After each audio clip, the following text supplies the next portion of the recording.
안녕하세요 여러분. 디자인 세미나 2 강의를 맡게 될 김경진 교수입니다. 이렇게 만나뵙게 돼서 반갑습니다. 디자인 세미나 2 수업은 내가 좋아하는 브랜드, 내가 즐겨 쓰는 브랜드라든가 관심 있어 하는 브랜드에 대한 로고를 리디자인하고 그거에 대한 아이덴티티와 브랜드 매뉴얼을 다시 적용한 예시를 만들어서 발표하는 수업을 라고 간단히 말씀드릴 수 있습니다.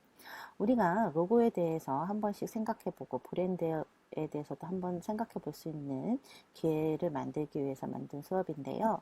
그 전에 이제 브랜드를 생각하기 전에 디자인 사고, 디자인 싱킹에 대해서도 한번 살펴보고 이 디자인과 마케팅의 변화에 어떻게 크게 영향을 주고 그러한 것들로 인해서 이 브랜드들이 리디자인이 되면서 어떤 식으로 변천이 됐는지에 대한 이론적 수업도 같이 하면서 중간고사에는 내가 좋아하는 선택된 브랜드를 갖고 리디자인한 그러한 그 로고를 발표하는 수업을 갖고요.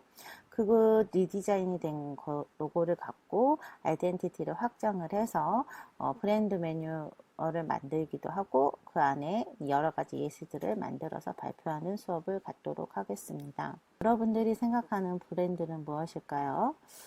브랜드의 기원에 대해서 살짝 살펴보자면 오래전 이집트, 로마, 그리스 시대에서부터 물건을 제조자 표식을 하던 행위를 브랜드의 시초라고 볼 수가 있고 게르만의 한 파인 앵글로색슨족이 가축의 인두로 소유주를 나타내는 표시를 하던 것을 브랜드라고 부르면서 브랜드란 말의 유래가 되고 정착이 되었다고 합니다. 지금은 누가 혹은 어떤 회사가 제품을 만들었는지 보다는 어떤 브랜드의 제품이냐가 더 중요한 시대가 되고 세상이 되었죠. 그래서 자신의 감성에 맞는 브랜드를 선택해서 구매하고 사용하는 세상에 살고 있습니다. 살펴보면 브랜드는 차이를 인식하게 되는 거죠. 비슷한 기능, 우열을 가릴 수 없을 만큼 비슷한 서비스를 제공하는 이 브랜드 중에서 굳이 한 브랜드를 선택한다는 것은 생각보다 쉽지가 않죠. 브랜드들의 장단점을 비교 분석하는 일을 좋아하는 사람에게는 이게 즐거운 것일 수도 있겠지만 바쁜 현대사회에서 살아가는 사람들은 오히려 그러한 것들이 스트레스가 되기도 합니다. 아주 작은 차이에 이러한 것들이 가진 힘이라고 볼 수가 있죠.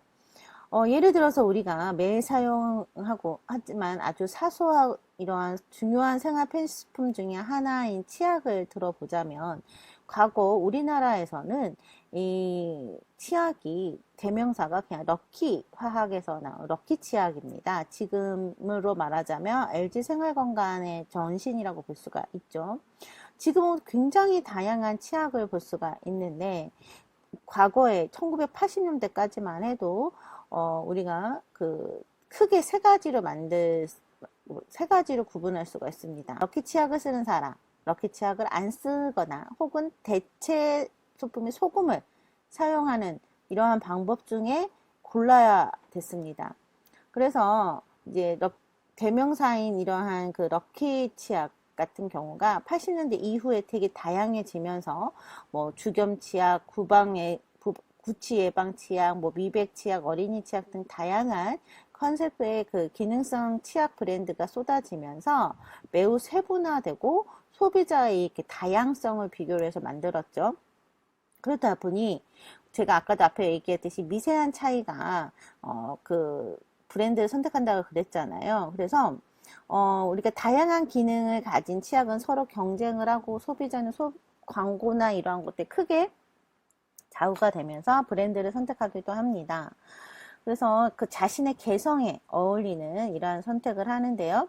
왼쪽에 보이시는 선명한 색상하고 단순한 그래픽으로 눈길을 잡고 있는 이 스페인의 인테라보텍이라는 이 치약도 굉장히 대표적인 거고 오른쪽에 있는 50년 전도 되게 클래식한 패키지를 오히려 고집하면서 치약계의 샤넬이라는 이런 명칭을 갖고 있는 이탈리아 마비스 치약 또 대표적인 거라고 볼 수가 있습니다. 그 다음에 이제 우리가 감성에 의해서 선택을 하죠. 기술이 발달되면서 오히려 이제 우리는 감성적인 것을 자극을 하는데 그 대표적인 게 애플을 볼 수가 있죠.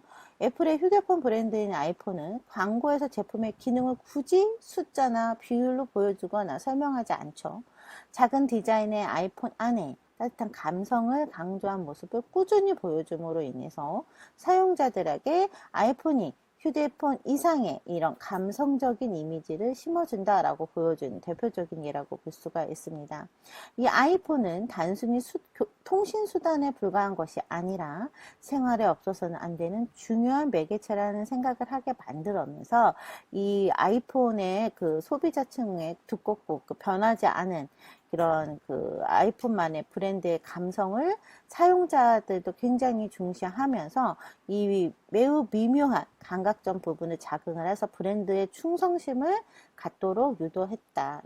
그 다음에 이제 공간과 소통을 나타내는 브랜드가 있는데 그 대표적인 게 100년이 넘는 역사를 가진 미국 모터사이클 제조업자이자 브랜드인 할리 데이비슨이 대표적이라고 볼 수가 있습니다. 이 브랜드와 사용자의 공간과 소통이 잘 이루어지고 있는 이 브랜드는 할리 데이비슨 브랜드와 사용자의 공감을 넣어서 이 할리 데이비슨 정신을 이어나가는 끈끈한 약간 형제, 브라더 이런 그 개념으로 연결을 하게 만들었죠. 이것은 그 소비자들이 이러한 것들 뭐 소리라든가 이런 핸들 위치라든가 이러한 것들을 되게 많이 반영을 해서 공감을 할 수 있고 그들만큼의 그런 그 특징을 갖고 프라이드를 가짐으로 인해서 이제 우리가 적절하게 유대감을 공감을 해서 만든 그 100년이라는 역사를 이끌어갈 수 있는 대표적인 브랜드라고 볼 수가 있습니다.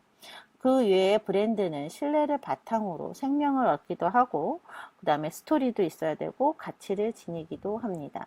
지금 굉장히 이슈가 되고 있는 이 레트로 디자인 혹시 알고 계시나요? 과거에서 필요한 디자인이라고 볼 수가 있죠. 이러한 레트로 디자인을 크게 네 가지로 정의할 수가 있는데 첫 번째가 어떤 시대에 어떤 디자인을 차용했는지 알아야 하고 둘째가 레트로 역시 커뮤니케이션 수단이면서 클라이언트의 메시지가 담겨 있는지 파악을 해야 합니다. 그 다음에 셋째가 차용된 스타일 그 자체가 표현의 끝이어서는 안 되고요. 그 다음에 넷째가 내셔널탈지를 추구하기 위해서 현대사회를 거부해서는 안 되며 미래를 창조하는 것도 과거를 차용하는 것 못지않게 중요하다라고 보실 수 있습니다. 대표적인 걸로 여러분들 이제 몇 년 전부터 하이트 진로 이즈백 이 캠페인이 대표적인 걸로 볼 수가 있는데요. 지금 보시는 이러한 그 이즈백은 로고의 변천사에서 잘 볼 수가 있습니다. 1984년 이후에 굉장히 이슈가 됐고 그 전부터 1955년부터 두꺼비 심볼을 사용하기도 했지만 이 이제 그 이슈가 되고 우리가 공감되고 제일 많이 활성화됐을 때가 1980년대입니다. 우리가 레트로 디자인을 하는 경우가 부흥했던 그 시절에 그런 향수로 돌아가고자 하는 향수도 있지만 그때처럼 잘 경기가 활성화되기를 바라는 마음에서의 그런 회귀 능력도 있거든요. 번성했을 때 그때의 느낌. 그래서 그 이제 중간에 참이슬로 바뀌면서 참이슬만 쓰다가 두꺼비가 이렇게 바뀌었죠. 그래서 되게 복잡한 느낌이 심플하고 귀여운 두꺼비로 바뀌면서 대중적인 공감과 그 다음에 젊은 층에 타겟팅을 해서 친근감을 갖춰줬죠. 또 다른 대표적인 케이스가 곰표죠. 곰표도 로고가 이렇게 변천하는 이런 식으로 리디자인이 되면서 지금 곰의 목이 훨씬 위로 향해 있죠. 그래서 미래지향적으로 진취적인 이런 곰의 그 뭔가 울부짖으면서 앞으로 나아간다라는 개념으로 만든 리디자인한 이 로고를 인용을 해서 여러 가지 프로모션을 진행을 하고 있죠. 브랜드를 갖고 리디자인 한다라는 것은 나이든 올드한 이러한 브랜드를 활성화시키는 것도 있을 수도 있지만 침체되어 있는 경기를 활성화시키기의 하나의 방법이기도 합니다. 이번 시간에는 본인이 좋아하는 많이 즐겨 사용하는 브랜드뿐만 아니라 관심 있는 브랜드를 어떻게 하면 좀 트렌드에 맞는 이러한 로고로 변화시키면서 추후에 어떤 식으로 프로모션을 하면 좋을까 활성화시키는 이런 방법들도 생각을 하면서 만드는 수업을 진행하도록 하겠습니다.